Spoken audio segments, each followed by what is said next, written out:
हमारे यहाँ जितने वो चैनल्स के प्रोग्राम हैं या वो जलसे जुलूस होते हैं या वो रैलियाँ निकलती हैं, उनमें इस पर बतौर ख़ास बहुत कम तवज्जो दी जाती है कि भाई हम इस मकसद के ऊपर भी तो गौर करें जिसके लिए इतनी कुर्बानियाँ, यानी अगर 6, 7, 8, 9, 10 लाख लोग अपनी जानें कुर्बान कर गए, अगर 1 करोड़ के करीब लोग या उससे कुछ कम लोग जो है एक वतन को छोड़ के दूसरे वतन आ गए, तो यार इतनी बड़ी तादाद, तारीख के अंदर इतनी बड़ी हिजरत नहीं हुई। तारीख इंसानियत में, इस्लाम में नहीं, तारीख इंसानियत के अंदर कभी इतनी बड़ी हिजरत नहीं हुई कि यार 1 करोड़ यानी 50 लाख से 1 करोड़ के दरमियान अफराद जो है वो एक वतन को छोड़कर दूसरे वतन को निकल पड़े। पता भी नहीं था वहाँ मिलना क्या है, घर छूट गया, खेत छूट गए, अब वो क्या चीज थी जिसके लिए इतनी कुर्बानी दी गई। तो वो जो मकसद है, अब वो मकसद क्या है? वो मकसद ये उस जमाने के अगर थोड़े से जिसको थोड़ी सी भी हाव नो है वो समझता है उस जमाने का मकसद क्या था।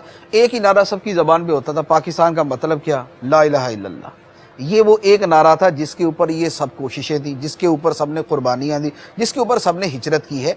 अब इस मकसद को थोड़ा सा इन डिटेल जो है वो किया जाए कि ये जो पाकिस्तान का मतलब क्या, ला इलाहा इल्लल्लाह। अब इस नारे का मतलब क्या?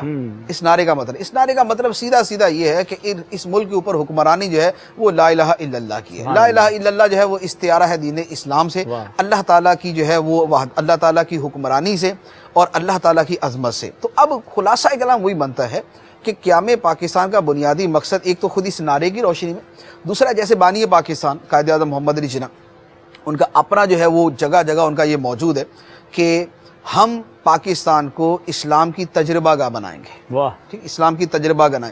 इस्लाम की तजर्बागाह बनाने का क्या मतलब? इस्लाम कोई साइंसी चीज तो नहीं है जिसका तजर्बा करना है। इस्लाम के तजर्बागाह बनाने का मकसद ये है कि इस्लामी उसूलों को प्रैक्टिकली हम इम्प्लीमेंट करेंगे अपने मुल्क के अंदर, जिससे पता चलेगा कि इस्लामी कवानीन की पावर, मजबूती और अजमत कैसी है, इसकी आलमगीरियत, आफाकियत और जामइयत कैसी है, जिसके जिस नाम के ऊपर हम ये पूरा वतन हासिल कर रहे हैं। तो अब इस्लाम की तजर्बागाह बनाना ये एक बुनियादी मकसद था। उस मकसद की याद दहानी आज के दिन मकसूद है कि वो मकसद जो है वो हमने कुछ हासिल किया या उसको हासिल कर रहे हैं या उसको हासिल करने की कोशिश कर रहे हैं या हमारी कुछ उसके हवाले से प्लानिंग है, या फिर ये है कि एक दिन आता है इतना हमें मजा आ जाता है कि हमारी छुट्टी हो जाती है, हमारी काम से, बिजनेस से, ऑफिस से, स्कूल से, कॉलेज से छुट्टी हो जाती है और हम जरा मौज मस्ती करते, घूमते फिरते और अल्लाह अल्लाह खैर सल्ला।